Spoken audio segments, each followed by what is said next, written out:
Eh, la, Gabriela Pulido Llano es licenciado en Historia, maestra en Estudios Latinoamericanos por la Facultad de Filosofía y Letras de la Universidad Nacional Autónoma de México y doctora en Historia y Etnohistoria por la Escuela Nacional de Antropología e Historia. Labora como investigadora en la Dirección de Estudios Históricos del INAH desde el 2002. Es miembro del Sistema Nacional de Investigadores. Fue subdirectora de Historia Contemporánea de la Dirección de Estudios Históricos de 2013 al 2015. Es miembro activísimo diría yo, de la Asociación Mexicana de Estudios del Caribe desde 1997. Fue presidenta de la AMEC del 14 al 16 relativo a la temática de la vida nocturna, la historia de la nota roja, la presencia cubana en México, del teatro, el cine mexicano y cubano y los estereotipos. Y ha publicado los libros, capítulos, artículos en Mulatas y negros cubanos en la escena mexicana, 1920-1950. Otro más, Atmósferas tropicales y pieles al carbón. Tentaciones del Caribe. Ay, qué títulos tan más atractivos, ¿eh? De los libros. ¿Qué más? Interiores de La Habana. Reconstrucción de una frontera hipotética en Cuba. Catálogo para la exposición Un teatro para el trópico. Tipos populares caribeños en la calle y la tramoya en el siglo XX. Otro más, Las mil y una rumbas. 4 cubanas en México. Otro más, empresarias teatrales en la Revolución Mexicana. Otro, Lo negro y sus máscaras, el mapa rojo del pecado. Miedo y vida nocturna en la Ciudad de México entre 1940 y 1959. Y ha coordinado con Delia Salazar el libro de Agentes y Rumores e Informes Confidenciales, La inteligencia política y los extranjeros, 1910-1951, publicado por el INAH. Junto con Rebeca Monroy y José Mariano Leiva, coordinó el libro Nota Roja, lo anormal y lo criminal en la historia de México. Y en coautoría, con Laura Moreno Rodríguez, el asesinato de Julio Antonio Mella, informes cruzados entre México y Cuba. Y recientemente publicó el libro Ampones Pelados, Pecatrices, sujetos peligrosos en la Ciudad de México entre 1940 y 1960, que coordinó junto con la doctora Susana Sosensky. Formó parte del equipo que realizó el montaje de la exposición itinerante Lentejuelas en la Noche, bataclanas, rumberas y exóticas, entre 1920 y 1960. Y en el Museo Nacional de las Culturas del Mundo, que estará de diciembre del 2018 al 2019, actualmente se encuentra colaborando como titular de la memoria histórica en el Archivo General de la Nación, a cargo del repositorio digital Memoria Histórica de México, Haz Memoria. Qué interesante currículum, ¿eh? A ver si un día nos das un paseo en la noche allá en el centro histórico para estar más en contacto con este tema que obviamente ha cambiado mucho el centro sin lugar a dudas. Pues mira, a nombre del Centro de Estudios de Historia de México, Fundación Carlos Slim, te damos las gracias por tu tiempo, por tu generosidad, por tu entusiasmo sobre todo, y pues muchas gracias y te escuchamos con gran gusto. Adelante. No, pues al contrario, muchas gracias Manuel por la invitación. Siempre he sido así muy feliz de venir a sus ciclos de conferencia. Y bueno, un gusto saludarlos a todos. Por ahí vi que mi amigo Jorge Zacarías está por ahí, así que lo saludo con mucho cariño. Y también en la mañana me comuniqué con mi colega, el doctor Ricardo Chica de Cartagena, que es ahorita decano de la Universidad de Cartagena, que me dijo que se iba a conectar también y bueno, compartimos las temáticas, entonces le pedí por ahí que si podía en algún momento también conectarse, abrir su cámara y hablar conmigo, ¿no? Para que entre los dos intercambiemos con ustedes. Pero bueno, los saludo con mucho gusto a todos los presentes, Manuel. Bueno, ahorita voy a compartir una presentación y luego les voy a pasar un par de clips nada más de las películas para que vean, bueno, que ilustran un poco lo que vamos a platicar hoy. Pero bueno, contarles antes que nada que esta temática es una temática pues que ha ido retroalimentándose digamos, del conocimiento que desde muchas disciplinas muchas personas, colegas han aportado, ¿no? Es un tema que empezamos a estudiar cuando empezamos a estudiar las rumberas del cine mexicano, que vimos o percibimos en algunas de las películas de rumberas que había este planteamiento, ¿no? De presentarlas como mulatas o de presentar personajes pintados de negros, como es el caso de Angelitos Negros, con Pedro Infante, que se pinta con betún negro, Pedro Infante el rostro y el cuerpo para hacer un sketch de música y con una coreografía muy importante. Empezamos a percibir que en estas películas, bueno, había de cierta manera pues una propuesta para plantearse el tema de la afromexicanidad o de lo afro, de lo negro, como una presencia social, sin tener obviamente pues la intención tampoco de presentarse como una crítica todavía, ¿no? Un abordaje desde la crítica social. Por eso lo concentramos básicamente en el cine de la época de oro. Pensamos, bueno, junto con otros colegas, por eso hablo en colectivo ahora, porque bueno, nos hemos juntado mucho desde hace 20 años, platicado mucho de las aportaciones que cada uno ha hecho en la temática y de las discusiones que están presentes, ¿no? Que en realidad para muchos directores del cine mexicano de la época de oro, el presentar personajes de origen o de ascendencia afromexicana o afro-latinoamericana servía como una herramienta escénica para plantearse lo otro de lo otro, porque ya de por sí en el cine mexicano de la época de oro, plantearse la presencia del otro lo hacían a través de personajes de las comunidades indígenas, ¿no? Entonces, había una cierta complejidad, ¿no? Y ahorita vamos a platicarles un poco cómo es que la industria fílmica de aquellos años resuelve justo la presencia de estos personajes, ¿no? Siempre hay una clave, hay un signo, ¿no? Una señal, un poco planteando también el estigma hacia estas comunidades, pues hay un sesgo racista en algunas de estas películas que nos deja pensando pues un montón de problemas relacionados no nada más con la industria, sino con la propia historia de las comunidades afro-mexicanas. Y por otro lado, contarles que también asumo yo, junto con este colectivo, que esta presencia de los estereotipos afro-mexicanos, de lo afro en el cine mexicano, tiene su origen en cómo los cubanos resolvieron la creación de estos estereotipos negros en el teatro bufo cubano en el siglo XIX y cómo nosotros importamos esa representación en la tramoya cubana y aquí, bueno, volvimos un estereotipo proyectado así en la magnificencia de la pantalla grande que se planteó en estas creaciones artísticas del cine de la época de oro. Esos dos serían como las dos cosas que quería plantearles antes de iniciar, bueno, de ponerles la presentación. Voy a compartir pantalla.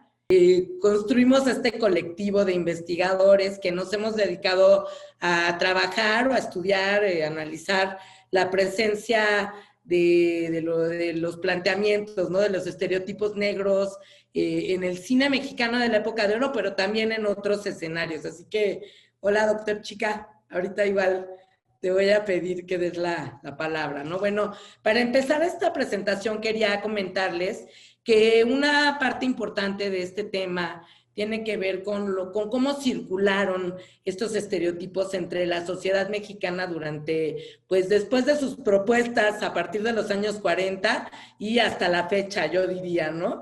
Hemos coleccionado algunas imágenes como las que están viendo en la pantalla, que son de escuelas, de festivales escolares, que incorporaron estos disfraces en sus propias, digamos, festividades, ¿no? Escolares. Y bueno, por ahí he estado coleccionando más que me han enviado mis amigas, de cómo se vestían de rumberas, de bongoceros, cuando iban en la primaria, ¿no? Y entonces es pues fascinante ver la circularidad de estas propuestas que llamamos como herramientas escénicas.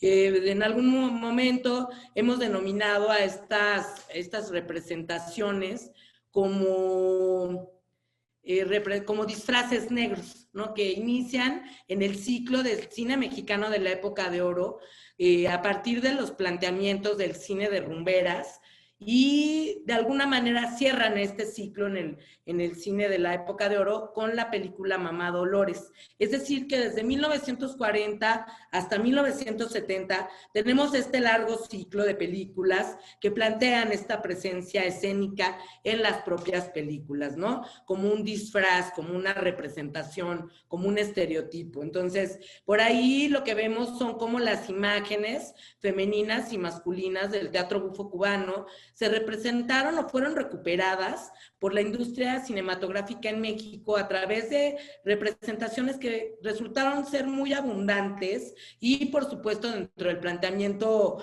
escénico, fílmico, polisémicas por completo. Es decir, que los abordajes desde el análisis académico los podemos tener desde muchas disciplinas, muchos horizontes, y aportar mucho a los conceptos que se utilizaban en ese pasado y que ahora mismo pues se están discutiendo en otros horizontes de otros tipos, ¿no? Como políticos incluso. Les voy a ir pasando algunas imágenes, no necesariamente tienen que ver con lo que voy a irles diciendo, pero bueno, son un poco para ir ilustrando pues esta conferencia, esta plática con ustedes. Las características de hombres y mujeres disímiles, subversivas, transgresoras, que observamos en las tramoyas populares cubanas, sirvieron como base para moldes cuyo rostro quedó fijo en el de famosas actrices y carismáticos actores del cine mexicano.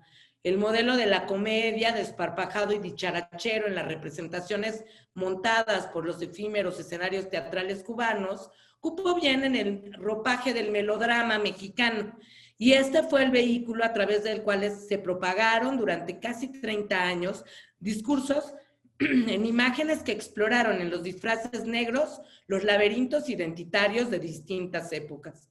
Aquí veremos cómo de las rumberas a Mamá Dolores, los disfraces negros retroalimentaron el imaginario nacional en México. Dichos disfraces respondieron a normas implícitas en la representación de lo negro. Además, estos disfraces colocaron la lente en aspectos sinuosos y descarnados de la identidad nacional, como lo fue la cuestión racial, de la cual nadie quería hablar. La fórmula del melodrama, bueno, del racismo, nadie quería hablar. En aquellos años, obviamente. La fórmula del melodrama concedió una estructura narrativa específica, una entonación, fue un molde. Algunos acontecimientos mediáticos durante los años 40 definieron la forma como se representó lo negro en la cultura visual cubana y mexicana. Transcurrieron alrededor de 3 décadas, así como se sucedieron distintos procesos empalmados para que, me adelanté, empalmada, ¿no es cierto? Para que la imagen de lo negro cubano, sintetizada, fuera apreciada en el cine de rumberas.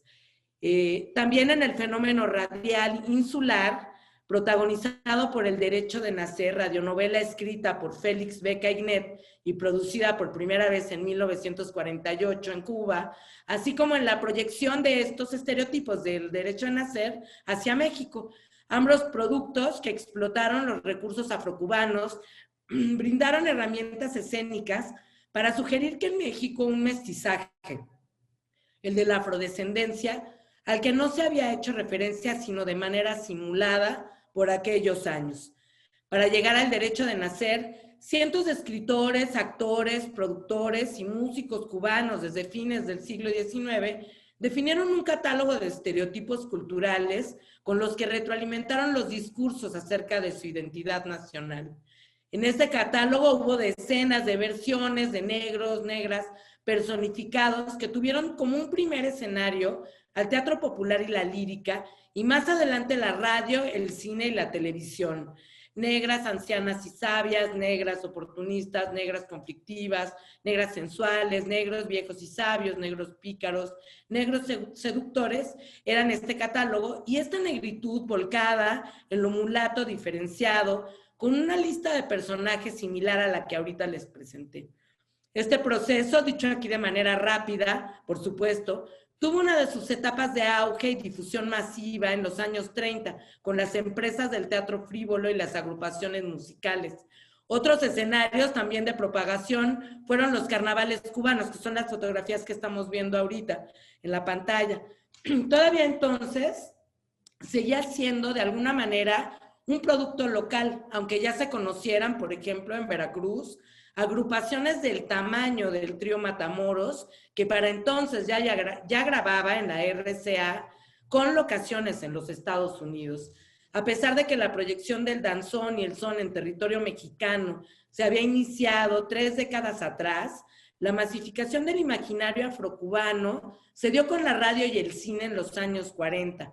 La representación de lo negro en México al elegir los productos culturales cubanos como herramientas escénicas se nutrió indirectamente de aquel imaginario. Es en este escenario en el que la radionovela cubana destacó, como ya mencionamos, con Félix Beca Ignet, escritor del Derecho de Nacer. La famosa escritora de radionovela y telenovela en México, Fernanda Villeli, defendió que el género de la radionovela se importó desde Cuba. El fenómeno de la imagen mediática de lo negro no se detuvo ahí. Vendrían a consolidar la imagen en otras producciones, como veremos, circunscribieron la presencia negra al melodrama, como si esto hubiese sido fabricada para dicha forma de expresión. Cuando el Derecho de Nacer llegó a México, las rumberas cubanas habían ya articulado las representaciones de la música y el baile afrocubanos con una estética plagada de símbolos compactos asociados a lo tropical y lo salvaje. En el ensayo titulado Se formó la rumba de Margot Su, ella nos presentó una espléndida imagen de la inserción de la rumba en el panorama del espectáculo en México. Su relato nos permite conocer a través de una testigo sensible las características de un producto cultural cubano que fue asimilado de manera definitiva en la vida urbana mexicana. Esto a pesar de que incluía códigos que en México no habían sido aún descifrados. Disculpen. Los mexicanos se encontraban desde hacía 2 décadas que se había intensificado su búsqueda, demasiado ocupados interpretando su mexicanidad, en la cual no se contempló al ingrediente negro hasta que apareció el concepto de la tercera raíz e incorporando los nuevos estereotipos que el crecimiento de la capital les ofrecía. Margot Su contaba, aquí cito un párrafo de este espléndido relato, cómo cuando se acabó la Segunda Guerra Mundial y las calles se llenaron de miradas incrédulas al escuchar a los voceadores cantar la noticia. Faltaría tiempo para comprender hacia dónde se encaminaban las nuevas ofertas culturales y cómo se cosecharían en las distintas latitudes.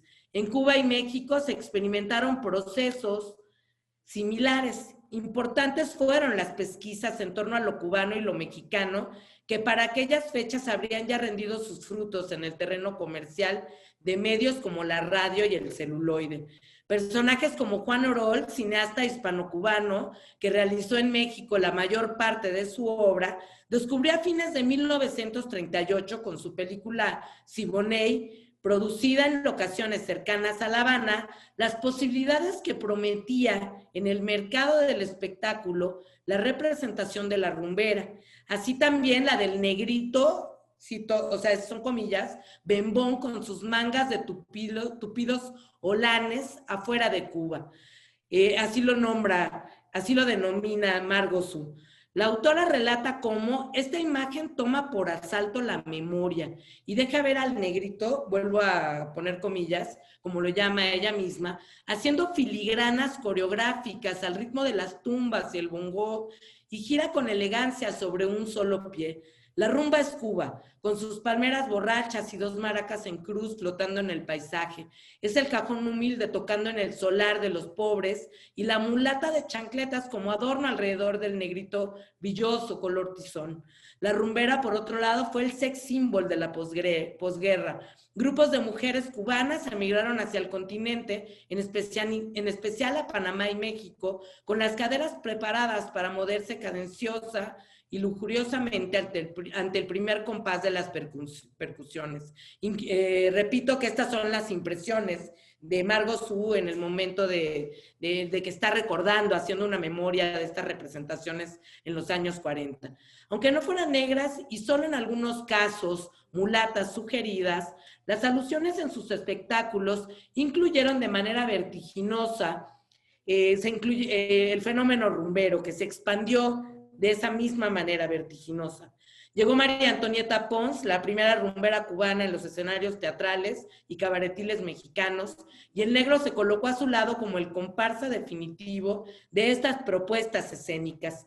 Le siguieron Amalia Aguilar, la mexicana, Mercedes Barba, otras dos cubanas, Ninón Sevilla y Rosa Carmina, todas ellas, cito entre otra vez comillas, envueltas en piñas, moños, cocos, solanes, encajes rebordados de lentejuelas y plumas chillantes, música brillante y erotismo, acompañadas por los rostros de los músicos cubanos, afrocubanos, de Kiko Mendive, Damaso Pérez Prado, Silvestre Méndez, Tabaquito, Jimmy Monterrey. La supuesta obscenidad o indecencia de los bailes ejecutados por las rumberas cupo bien en el melodrama. Estas mujeres dejaron de ser ingenuas ejecutoras de ritmos embalados en el equipaje racial para ser protagonistas en los dramas de la prostitución, el adulterio, la infelicidad. La adopción y asimilación de los recursos escénicos afrocubanos tomó otros vuelos y se hizo más compleja. La mirada puesta en la pantalla grande ya no se detuvo en las caderas licenciosas, sino en los valores perdidos, sin posibilidad de redención, por lo menos en esta vida, y cientos de filmes de la época de oro del cine mexicano dejan ver este rompecabezas cultural y confirman que sí hubo planteamientos discriminatorios en la caracterización de lo negro en México. Sigo pasándoles algunas imágenes, ¿no?, que hacen alusión a estas producciones donde se incorpora al personaje negro o femenino o masculino y su representación. Las rumberas, por su parte, no fueron solo un evento o un episodio en la historia cultural de México, sino un amplio fenómeno en el que pueden apreciarse tanto propuestas escénicas subversivas como reacciones escrupulosas de las buenas conciencias. A lo largo de más de un siglo, si consideramos que las puestas en escena del teatro bufo de fines del siglo XIX propusieron una imagen de la mujer negro mulata, estilizada y asociada a la música y a un tipo de disfraz, la imagen de la rumbera ha ido incorporando elementos en respuesta al momento. El vestuario se ha ampliado o se ha reducido. Los movimientos también que acentúan las caderas o la pelvis. Sin embargo, el carácter ligero, voluptuoso, carnal, desenfadado, divertido, diferente, en contraste con otros personajes femeninos del cine mexicano de la época de oro, se mantuvo. No hay representación de la rumbera en la que no se aprecie la transformación su transformación tanto en la comedia más simplona o el melodrama suicida. La rumbera siempre introduce una escena coreográfica con la que rompe con la tensión dramática y lleva al público hacia escenarios de lo más imaginativos. El espacio central de un centro nocturno, la tramoya de un teatro, el tablado de un cabaret de provincia, la calle, la fiesta del pueblo, cualquier espacio en el cine mexicano de esta época en la que estamos hablando, cualquier espacio era preciso e idóneo para iniciar el ritual de la música rumberil, en que se desprendían las formas y se subvertía el orden. Las rumberas iniciaron una imagen en los escenarios y se multiplicaron en los mismos colores, con colores, vestuarios, música de lo más diversa, siempre acompañados de músicos afrocubanos que iban acompañando sus movimientos. Las rumberas de teatro fueron las primeras, también primeras fueron las que inundaban de adjetivos los carnavales del Caribe hispano. Las de carnaval irrumpieron en las calles, volcaron las miradas hacia sus caderas. Durante casi siglo y medio, estos espacios festivos han sido testigos y artífices del cambio en esta imagen femenina. Hubo también después rumberas sobresalientes, estas que mencioné hace un momento, que durante las décadas de 1940, 50, aparecieron siempre en las revistas culturales mexicanas como personajes reconocidos en la primera línea de acción del entorno de este Star System mexicano que se genera con la llegada o con la consolidación del cine mexicano de la época de oro. Las hubo también tiples primeras y segundas en teatros, cabarets, salones de baile, aquellas que constituyeron las escenografías de cientos y cientos de coreografías amalgamadas con los instrumentos de las orquestas afrocaribeñas. A ellas también se les fotografió y revistas como Vea formaron un catálogo de mujeres con holanes, faldas estrechas, mostrando pantorrillas, piernas, caderas, pechos, las rumberas multiplicadas, rubias, morenas, castañas, altas, bajas, flacas, robustas, de pantorrilla ancha, cadera atrayente, cintura de avispa, pechos pequeños, grandes, de cintura compasada, brazos inquietos. Todo un catálogo de mujeres que asumieron a la música como una forma de vida, por trabajo y por placer, y también en algunos casos porque esa fue la única opción laboral que vislumbraron en algún momento de sus vidas. A las representaciones de las rumberas, el arte rumbero, se le asoció en momentos con los atributos del bien y del mal, de lo moral y lo inmoral, de lo permitido y lo prohibido. Hablamos en especial de los años 40 y 50, considerados demasiado festivos y carnales. Las coreografías y vestuarios de las rumberas fueron objeto de censura por parte de las autoridades mexicanas. Como todos sabemos, la censura trabaja a favor de la propagación. A su vez, como toda sociedad en la que se practica la doble moral, las reinas del trófico, como las llamó Fernando Muñoz Castillo, de celuloide, recibieron un trato de clase privilegiada por parte de los medios de comunicación. Lo mismo se les veía conviviendo con la gente en las plazas, que en fiestas de políticos prominentes, que en reuniones con los empresarios de los espectáculos, los empresarios más poderosos espectáculos del México del desarrollismo.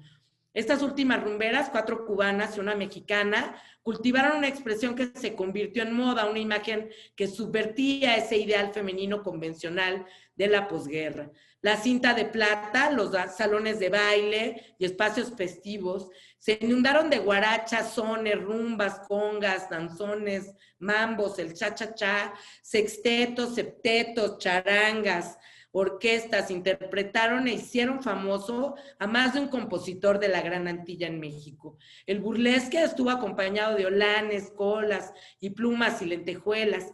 En 1946, el cómico Manuel Medel y la cubana Rosita Fornés inauguraron el Teatro Tívoli, en el que las rumberas tuvieron una plaza colosal.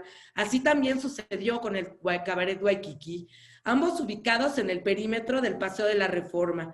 Anunciaron noche tras noche en sus marquesinas las variedades ofrecidas por las rumberas, acompañadas por las orquestas cubanas. Hombres y mujeres de todas las clases, de todos los estratos, acudieron para ver sus meneos, sus coreografías tan diferentes, sus agitaciones. Testigos del aumento de la temperatura en los salones de baile, las mujeres intercambiaban sus zapatos bajos por los tacones y por el calzado bicolor y el atuendo extravagante, los hombres, para acelerar el ritmo de sus pulsos y sudar unas horas, imitando los pasos rumberiles y del mambo, vistos una y otra vez en la matiné de las películas del fin de semana anterior.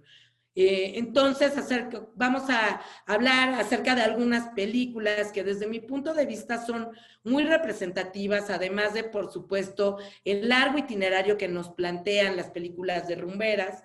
Hay 2 películas de rumberas que desde nuestro punto de vista, ejemplifican hacia dónde se plasmó o por dónde se plasmaron estos imaginarios afromexicanos en distintos formatos y con distintos tipos de argumentos. Una fue la película Conga Roja, dirigida por Alejandro Galindo en 1943, y la película Aventurera de Alberto Gould de 1948. Respaldan esta visión, esta presencia, ¿no? Sin embargo, bueno, fueron todos los personajes que ellas interpretaron en este largo ciclo de cine, largo género que se constituyó con el cine de rumberas, todas ellas fueron prolíficas, todas las rumberas fueron prolíficas en materia cinematográfica y recrearon a los estereotipos populares cubanos en el celuloide.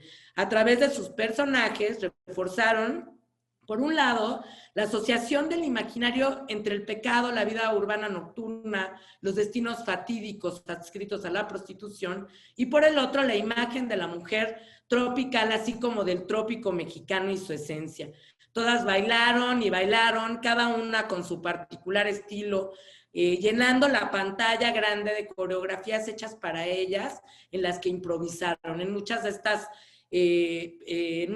películas, las mismas rumberas, que no eran mulatas, se pintaban de negro para destacar o para proponer esa herramienta de la afronegritud en el contexto ya fílmico y de la pantalla.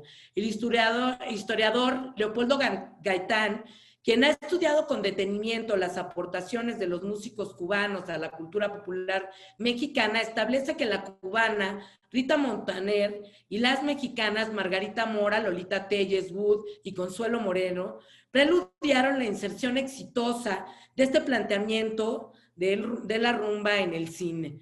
Los destinos de las actrices que mencioné, sus nombres, que fueron las más importantes, se dispararon en direcciones heterogéneas. Esto, bueno, hasta aquí hablando de la rumba y el cuerpo, y bueno, cómo fue que su vinculación con orquestas que venían también de la Gran Antilla, donde hubo obviamente un vínculo total, ya que eran amigos, digamos que esta representación de lo afro en el cine mexicano de la época de oro no solo deriva de los planteamientos escénicos que se planteaban en el teatro popular cubano, sino que también tiene que ver con un proceso migratorio en el que los mismos amigos se van llamando para venirse para acá, y es el caso de el vínculo que tuvieron la rumbera Amalia Aguilar con Kiko Mendive, con los Diablos del Trópico, incluso también de la propia María Antonieta Apons, y de la larga amistad entre Ninón Sevilla y Dámaso Pérez Prado. Estas creaciones construyeron una estética para el baile afrocubano que se impulsó, que se propuso a través del cine mexicano. En las crónicas periodísticas se estableció en las crónicas periodísticas de estos filmes, se estableció la relación entre el erotismo y el baile en la escena cinematográfica, y bueno, obviamente las rumberas aparecían como un referente principal. Digamos que de esta propuesta del cuerpo rumbero, se pasa hacia una propuesta de la piel negra ya expuesta declaradamente en las películas. Aquí hablamos también de los argumentos fílmicos que en México emplearon al negro o la negra como personajes idóneos para marcar los contrapuntos raciales. Este recorrido empieza con los filmes de la época de oro del cine mexicano y termina en los años 70. Las interrogantes en torno a la discriminación racial precisamente discutirlas a través de estos planteamientos escénicos. Estos filmes estuvieron acompañados por una propaganda muy sugerente en cuyo diseño destacaron los disfraces negros. Ahorita estamos viendo en la pantalla, pues nada más un cartel de la película Negro es mi color, ¿no? Y cómo se hacía esta propuesta en lo gráfico. Algunas de las cintas aludidas son Angelitos Negros, de Joselito Rodríguez, de 1948, Negro es mi color, de Tito Davidson, de 1951, El derecho de nacer, que tiene 2 versiones, Rosas blancas para mi hermana negra, de Abel Salazar, dirigida por Abel Salazar en 1969, y Mamá Dolores, dirigida por Tito Davidson en 1971.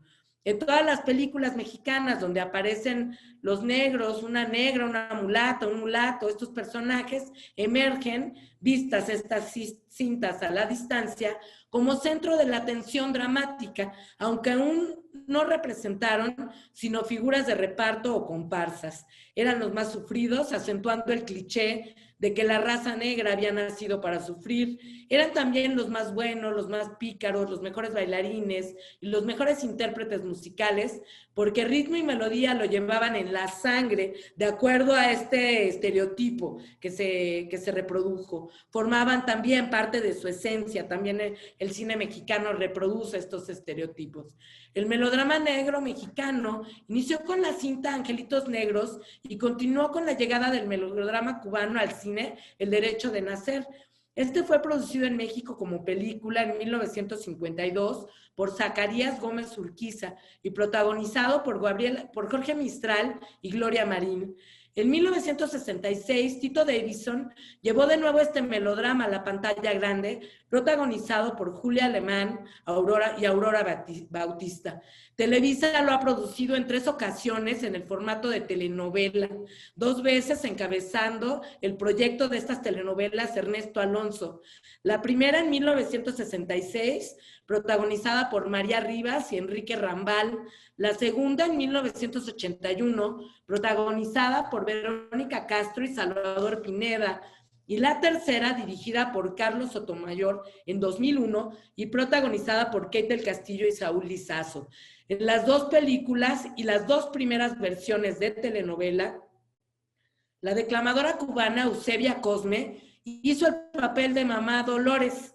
Agregamos que, aunque no nos deje atónitos, el éxito que tuvo y al parecer seguirá teniendo El Derecho de Nacer, así como su adaptación a las distintas épocas y técnicas visuales ya de las fronteras insulares, otras producciones sellaron el imaginario de la presencia mestiza, afrocubana y afromexicana en ese sentido en México. En fechas recientes, el historiador Leopoldo Gaitana Páez está investigando mucho más a fondo este asunto, por lo que recomendamos ampliamente los textos que él va a estar publicando. Él nos proporciona un mapa amplio de las producciones fílmicas en las que aparecen estos disfraces negros.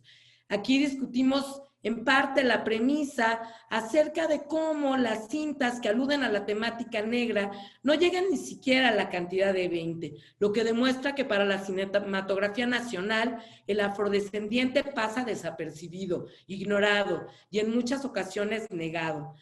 ¿Qué discutimos? Es obvio que en la producción fílmica mexicana la afrodescendencia no ha sido ni es un tema, sino hasta muy recientemente que colectivos, incluso afromexicanos, han generado sus propias narrativas importantes para poner en contraste con estas producciones que durante muchos años alimentaron y retroalimentaron el imaginario social. Veremos cómo el uso de los mulatos o negros en la filmografía mexicana ha sido más un disfraz en su sentido más amplio, ya que estos como tipos fílmicos han resultado intérpretes idóneos para explorar tensiones étnicas que se están dando en el entorno social. Colocar a un personaje de origen afro en la escena fue en ocasiones más efectivo para describir los conflictos íntimos y privados derivados de la temática racial, como lo vemos en Angelitos Negros, y, por ejemplo, en los argumentos en las que mujeres blancas que desconocían que en su ADN tenían una herencia negra que corría por sus venas, lo que se hace evidente con el nacimiento de sus hijos, y viven sintiendo culpa como si la sangre definiera el color de la piel. Esto vuelve a traer a colación la película Angelitos Negros. A diferencia de la amplísima filmografía que sí trató las controversias raciales y étnicas de lo indígena mexicano. Les quiero pasar 2 clips nada más rápidamente. Bueno, no sé si hasta aquí el doctor Ricardo Chica quiere comentar algo en lo que bueno, pongo los clips de 2 películas con las que vamos a cerrar. Una es la película Yambao, que es una coproducción mexicano-cubana, y la otra es una película que lleva por título Al Son del Mambo, donde vamos a ver al mismo Dámaso Pérez Prado hablar acerca de lo que significa el mambo, ¿no? Pero bueno, no sé, doctor Chica, si quieres aportar algo hasta aquí, a lo dicho hasta aquí. Claro que sí, nada, antes que nada, pues, una felicidad como siempre estar con ustedes y sobre todo el tema, Gaby, que nos ha hecho hermanos, hermana y hermano desde ya bastante tiempo. bueno, comentar tres elementos. En primera instancia, en tu libro de Negros y Mulatos en la escena fílmica mexicana, si no me equivoco, así se llama el libro, trabajas mucho el siglo XIX, fíjate. Y yo desde hace un par de años comencé a tratar de responder una pregunta, y es si el teatro bufo cubano que había llegado a México, ¿verdad? Sobre todo a la península de Yucatán, que se había llegado acá a Cartagena. Imagínate que revisando precisamente los archivos de prensa me encontré efectivamente que la charanga del negro bueno, de la cual tú hablas ahí en el libro, llega también acá a Cartagena. Para esto entonces dar cuenta de cómo circulan sobre todo los estereotipos que son los que van a terminar reflejados también en todas el cine mexicano, en especial el subgénero de rumberas. Decir también, y esto es bien para que veas tú la incidencia que tiene México en el Caribe, porque finalmente, para decirlo así rapidito, el negocio del cine se vuelve, el negocio de teatro se vuelve negocio de cine. Eso uno lo sigue clarito ahí en tu libro. Y resulta que aquí en Cartagena, a 2 cuadras donde estoy acá, aparece el primer teatro de comedias de todo el virreinato de la Nueva Granada. O sea que el virreinato de la Nueva Granada era vecino con el virreinato de Nueva España, buena parte del Caribe, Venezuela, ¿verdad? Hasta allá, hasta el Ecuador. Entonces, fíjate que es aquí donde aparece el primer teatro de comedias que se llamaba El Coliseo, y ojo, hacia 1775. Ya ahí están comenzando ya todas las eras de las revoluciones, ¿verdad? Y siempre llegaron compañías de teatro en donde había gente de San Juan de Puerto Rico, había gente de La Habana, había gente de España, había gente de México. Una maravilla. Y claro, llega la charanga del negro bueno hacia 1860 y pico, la década de los 60, ¿verdad? Porque ahí tú también lo cuentas divinamente en tu libro cuando dice, ahí los echan, precisamente los echan de La Habana porque con todo el discurso de emancipación que tenían, y llegan también esos estereotipos acá a Cartagena, fíjate, desde el siglo XIX. Y bueno, ya para cerrar un poco y hablar ya en concreto de todo el tema étnico-racial y de las sensibilidades, ¿verdad?, que tienen que ver con el baile y el código del cuerpo y con la música y ojo, con la poderosísima industria cultural mexicana, ¿verdad? Yo siempre le digo siempre a mis estudiantes que María Félix era la primera Shakira que sacó, para que puedan entender, y en efecto, tenemos que llega una película que es Angelitos Negros, que en las entrevistas que yo he hecho a las personas mayores, y son entrevistas que vengo haciendo ya de hace muchos años, es la primera pregunta, la primera película que recuerdan a los personajes, recuerdan a los actores, a las actrices, y sobre todo recuerdan la canción y la asocian efectivamente con este programa de radio, ¿verdad? El derecho de nacer, etcétera, etcétera, etcétera. Entonces, nada, se trata simplemente de la incidencia de este cine, sobre todo en los sectores populares de Cartagena. Y bueno, para conectar, ahora sí, para conectar con lo que tú comenzaste al principio de la que me pareció súper interesante, estas fotografías que mostraste escolares en el escenario escolar, y cosas que aquí en Colombia también vas a encontrar a las niñas y a los niños todos pintaditos de negro para representar a las comunidades negras y sus manifestaciones. Y bueno, decirte, Gaby, finalmente que todo este cine supuso desde el punto de vista del público aquí en Cartagena hacer una pregunta, y es ¿qué significa ser negra o negro al ver este tipo de películas de los años 40, 50, 60, etcétera? ¿Qué significa ver una película como Angelitos Negros en un sistema sociorracial? Y ahí es donde viene un poco la inquietud que yo siempre he propuesto: ¿por qué las negras de Chambacú se querían parecer a María Félix? Decirle a la audiencia que Chambacú era un barrio aquí en Cartagena que ya no existe, un corral de negros, como se decía en los años 30. ¿Qué significaba que las negras de Chambacú vieran a María Félix en 40, 50? Hombre, que la respuesta está en que no querían ser negras.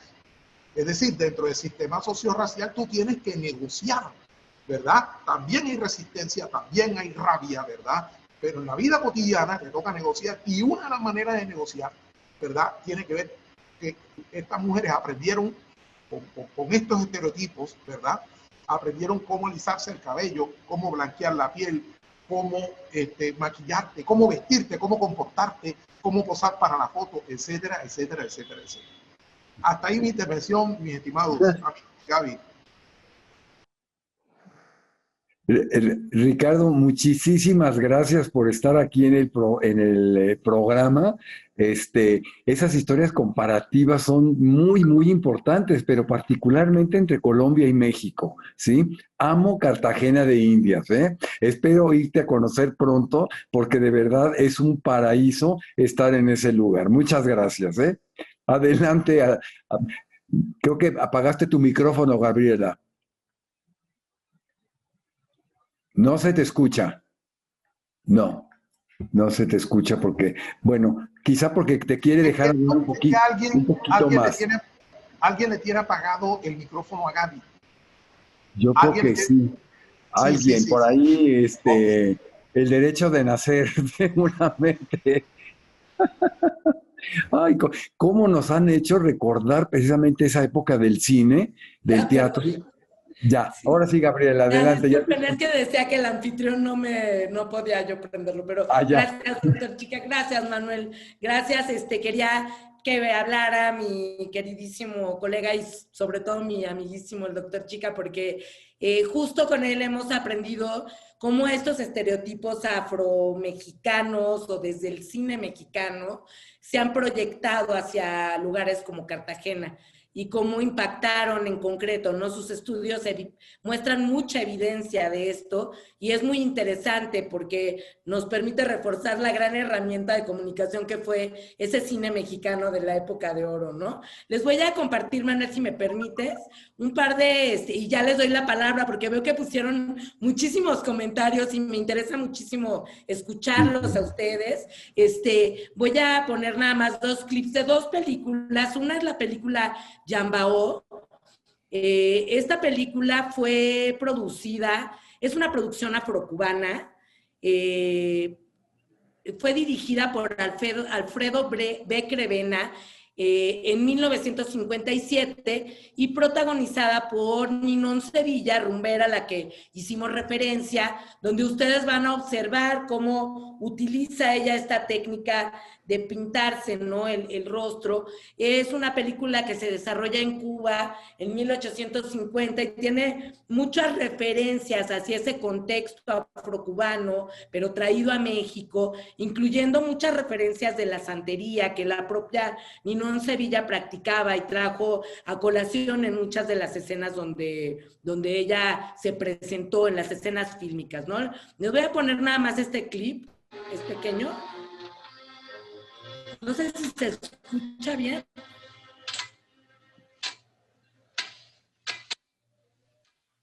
Doctora, al momento que seleccione la opción de compartir, en la parte de abajo tiene que rellenar las dos casillas que dice para mejorar el audio.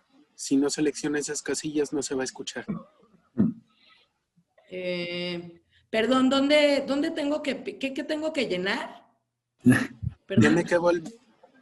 Tiene que volver a hacer. O sea, pongo la opción de compartir, ¿no? Ajá.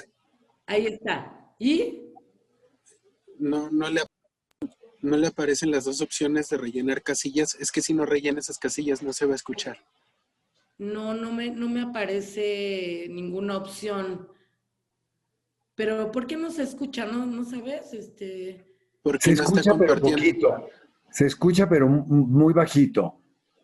Se escucha bajito. Bueno, aunque sea bajito, se las pongo. Sí. Para que vean, a Ninón Sevilla, ¿sale? Ajá. Aunque sea bajito. Ya después ustedes pueden verla, porque esta película no se puede ver completa, está en ViX, está ya en una plataforma, pero sí se pueden ver algunas clips en YouTube.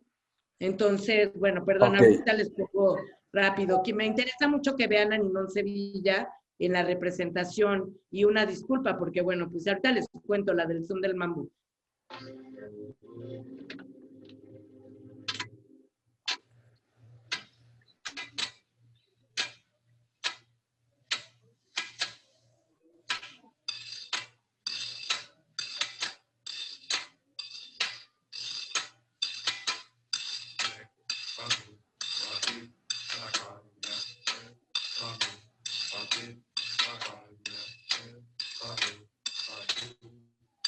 Ahí están entonando, ¿no? Acompañados del sonido de los machetes, de cómo están cortando la caña.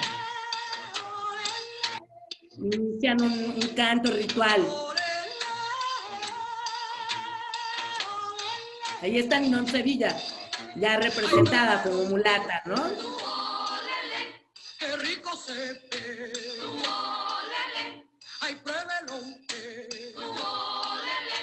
Qué rico se ve. Olele.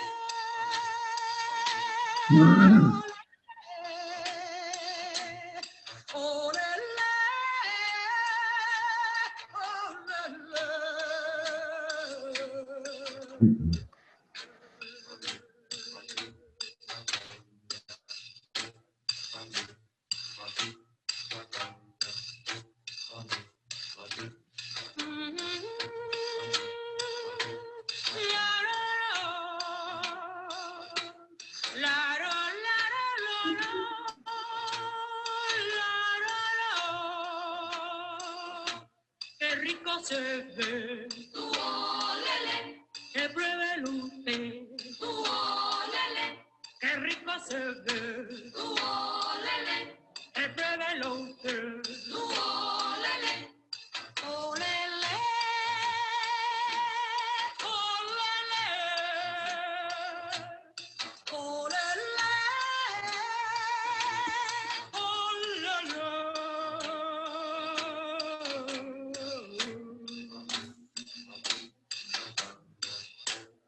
Bueno, ay, no quiero dejarlos así, perdónenme, pero bueno, así ya se queda uno engolosinado, ¿no? En esa escena, nada más decirles dos cosas.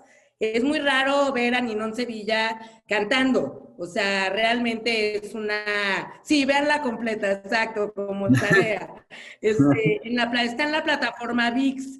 Supongo que, bueno, se tienen que inscribir y pagar y lo que sea, desgraciadamente, pero bueno, porque es patrimonio, de hecho, nacional, ¿no? Pero bueno, igual vale la pena muchísimo que la vean completa, para que vean cómo en el cine mexicano se proyecta el estereotipo, ¿no? El estereotipo de lo afro, con ese origen desde los contextos más salvajes, ¿no? Con argumentos que introducen un montón de elementos simbólicos que no necesariamente forman parte del contexto cultural mexicano, ¿no? Entender esta parte de esta aportación de los elementos santeros en el cine mexicano en la época de oro ha tomado tiempo. Una antropóloga, colega nuestra, amiga también, la doctora Nayeli Juárez Fuet, ha estudiado cómo estos elementos santeros llegan al cine mexicano de parte de Ninón Sevilla, ¿no? Y exactamente la otra Olga Guillot, que también, o sea, la poeta, sí, claro, la cubana, en fin. O sea, no sé, bueno, ya lo voy a dejar aquí porque además ya me extendí muchísimo.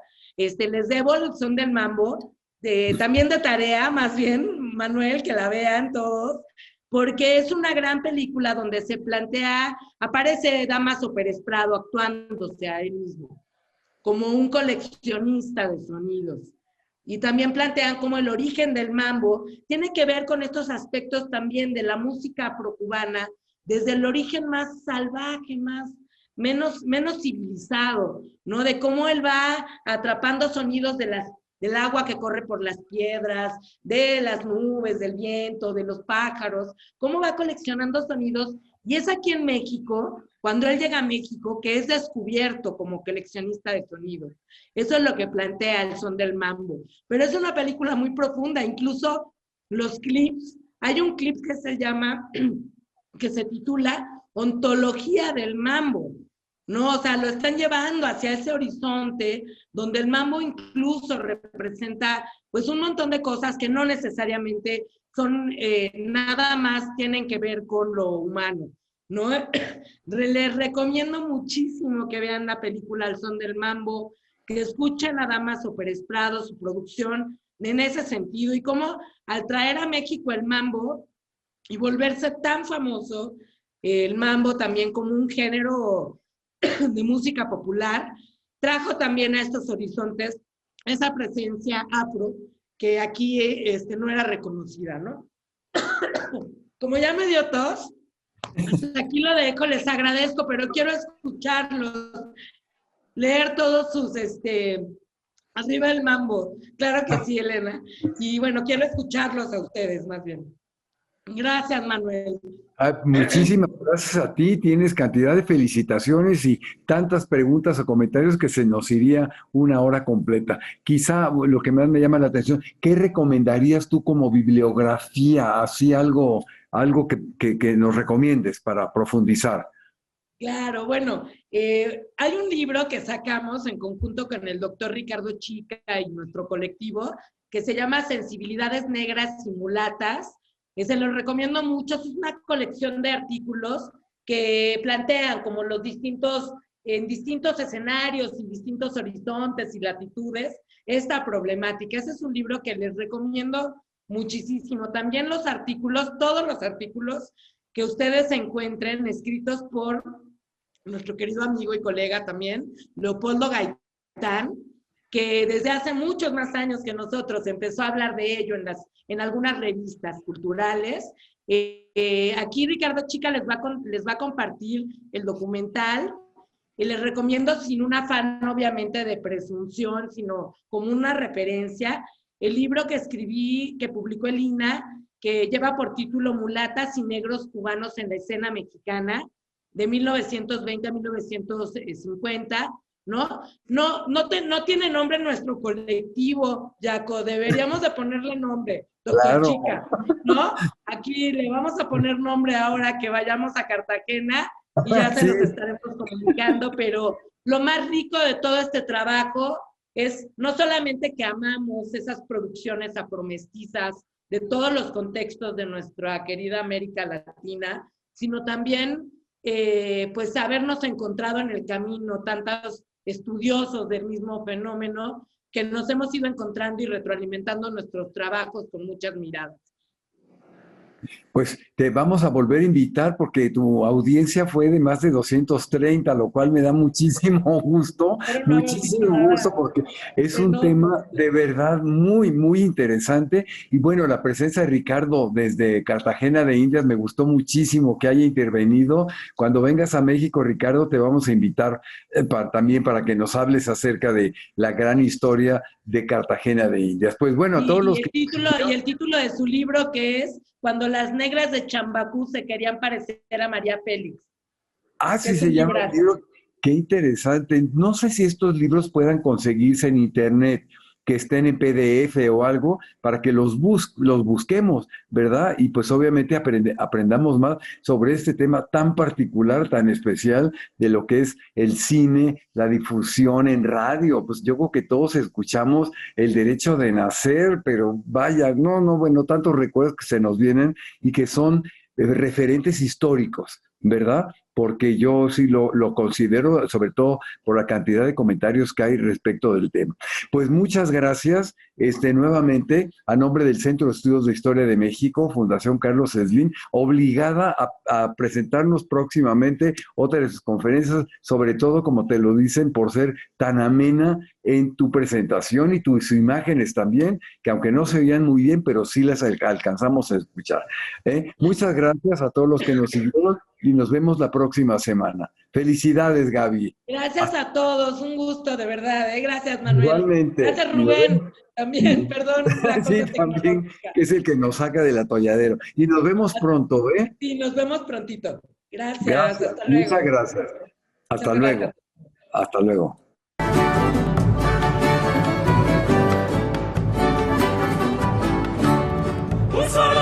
La chacona, se dice el mes de las rosas, hubo olvidar este cosa.